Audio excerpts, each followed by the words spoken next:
We talked a little bit at San Diego. I mean, Legends has been around for, what, 15, 16 years now? Yeah. Almost.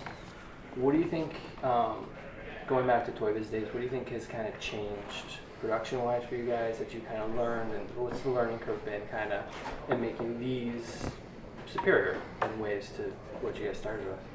Well, I think there's a lot of things that contribute to that. We have an incredibly passionate team at a base at Hasbro that's working on it. This is probably, without blowing any smoke, the strongest team we've ever had on the fan business, with our cross partnerships between our marketing, engineering, and design heads. All three of our disciplines have incredibly smart and passionate people that know and understand and care and love Marvel. In the past we've had incredible people, but not necessarily all of them aligned as well as we have today. I think that helps across all of our disciplines. As far as the production of the figures go, I think the world's changed a lot since Toy Biz created this line in 2002-ish. I think about the processes used to make toys then compared to the advancements in manufacturing today are vastly superior. I think that shows. I think we have an incredibly diverse and strong team actually making the product, but then on the other side, the actual production side, we have new processes that we're using. We're doing a lot of the co-molding of pieces, where you've noticed a lot of our characters a year or two or 3 or 4 years ago were all painted out. Now we have characters with broken out different pieces of their costumes, from their hair to their goggles, all separate pieces that are all factory assembled together. So we are reducing some of those ugly paint lines and seams, and we're getting gorgeous produced chunks of the character that all go together to make a much better form, without us having to worry about the quality of making sure everything is buttoned up on the deco stage. So I think that helps for the production side of it, and I think it's just a lot of learning curve too. Sure. We've been doing this for a long time. Not to mention, Dwight, you've been really adamant about hiding those kind of ball joints and all that aesthetic stuff that Toy Biz revolutionized, because it's fully articulated stuff, but Dwight and the sculpting team has really just hidden all those articulation points, so it looks aesthetically pleasing, but it still moves like those old Toy Biz figures. You get a little bit more motion out of the Toy Biz sometimes, but Dwight's done a great job at hiding all that stuff and making it a cohesive figure. So I think that helps too. When you guys are working on those, hiding those points and changing the articulation, and you're getting some new bucks in, the Iron Fist is a more slender body, kind of stuff like that. Where does it come down to looking at the aesthetics of the figure versus, putting in the articulation? Because, there's some swivel points, there's some points where he doesn't twist and turn, like Spider-Man, and him would have been more articulated, would have been more posable, but the aesthetic looks better. So how do you balance that out, as a team kind of working on that to try to figure out what's the best value, best collector piece? Yeah, I don't know if even to this day, I don't know if we've created that pinnacle yet, right? Even over the last year, you've seen little things that we've tried differently, trying to, find out what is that. Is there a definitive articulation system that we could use across every figure? And I don't think we know that yet. I think we're still exploring it, because the Marvel universe is so diverse, from their humanoids of all different scales and shapes and sizes to their monstrous characters, which have even more outrageous form factors. I don't think there's a right articulation system. For us, we're having a lot of success with the base body bucks. So you create something for different reasons. We have our Bucky Cap, which has become kind of our staple standard guy across the line. And he's pretty solid, but he was missing the shoulder rockers. So then when we got a little bit later in the years, we were like, well, we need a new Spider body, and that's where we made that more slender body that we're using for the Iron Fist. And we're like, well, if it's Spider-Man, and that was his original origin figure, we're like, he needs to have a little bit more. So we wanted to get those rockers back in there on him. And then we made a couple brand new bodies this year. We have the new the 2099 body, which is somewhere in between there, but once more has the shoulder rockers, and then we have the Spider UK body, which is even a little bit buffer than the Bucky Cap body, and that one does not. So there is definitely some costing limits that we're always, aware of as we're developing these, because every time you add those extra bits and pieces, it does cost more. Which is something that we actually, we at least need to acknowledge. We can't just ignore it and do everything the way we would dream it to be every time. But we think we found a pretty sweet medium for that mix. And as Marvel continues to pump out new characters, if we find new things that allow us to explore new ways and try to do different systems, we're still going to do it, because I don't think any of us feel comfortable just resting on what we have today as this is the definitive, this may be definitive for 2016, but 2017, 2018, who knows what we're going to come up with, and who knows what our partners, will come to us with and say, hey, we can do this now. What do you think? Mm-hmm. How's I know in the past retailers have kind of pushed for, waves. This has to be in it. This has to be in it a little bit. Or Walmart wants to make sure this character's in there because they want it recognizable. But you guys have been doing a lot more diverse stuff. Like, secondary characters, C, B list, stuff like that. How's that impacting? Has that changed for you guys over the years? Are you guys getting more freedom in planning those stuff out? Yeah, so if you look at the kind of new line look that started in 2014 with Cap Civil War, the team has done a great job at targeting the wave, building them around the entertainment. So I think that's the first step, whether it was Winter Soldier or now this year we have Civil War. So that's kind of anchoring. You see it up there with the Doctor Strange, which allows us to do those movie figures that everyone is going to recognize. And then we do want to throw in some A-listers here and there, but as you said, we're getting to a lot of the fan favorite characters as well.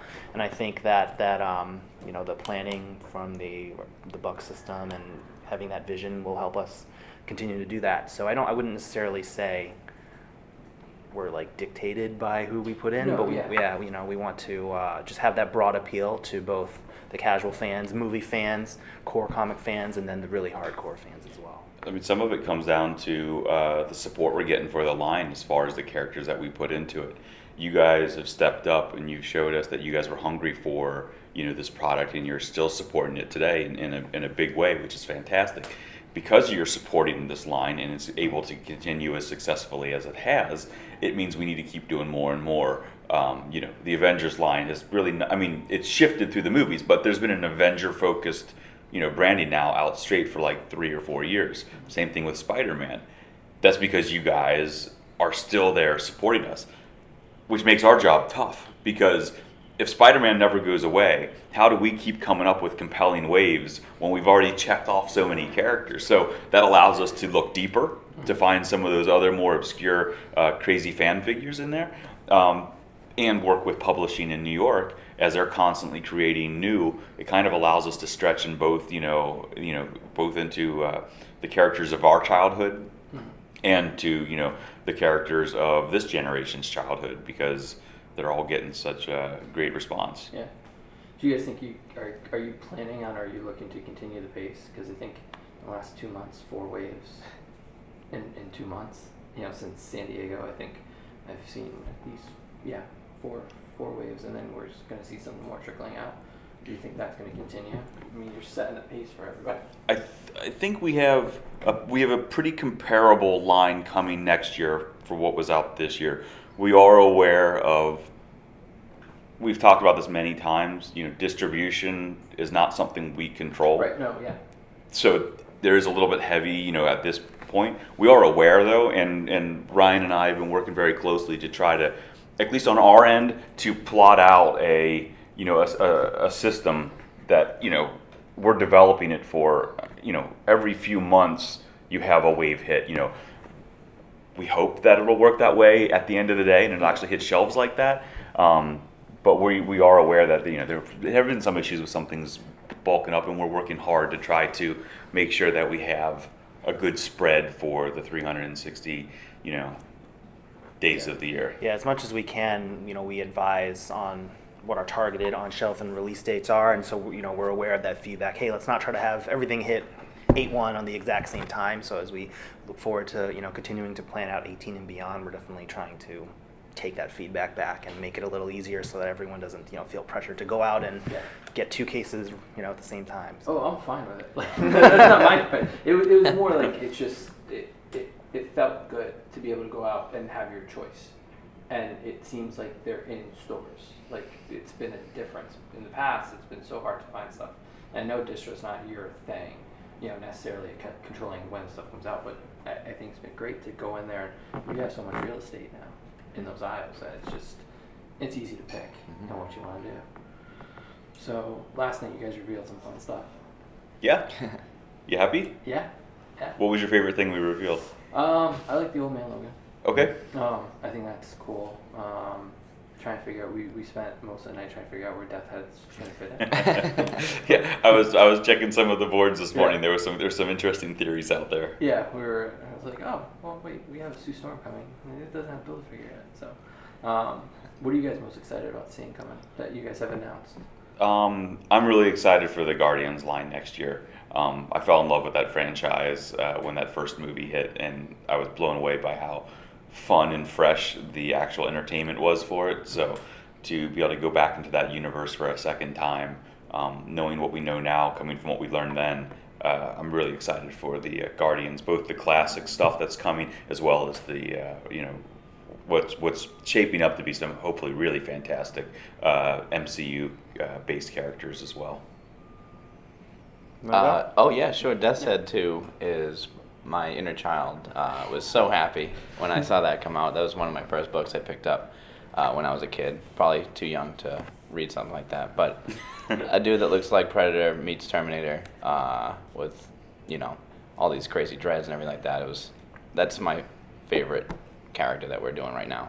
So I'm glad that it's got a lot of good feedback on the internet and fans are happy to see that character. So that's what I'm most excited about.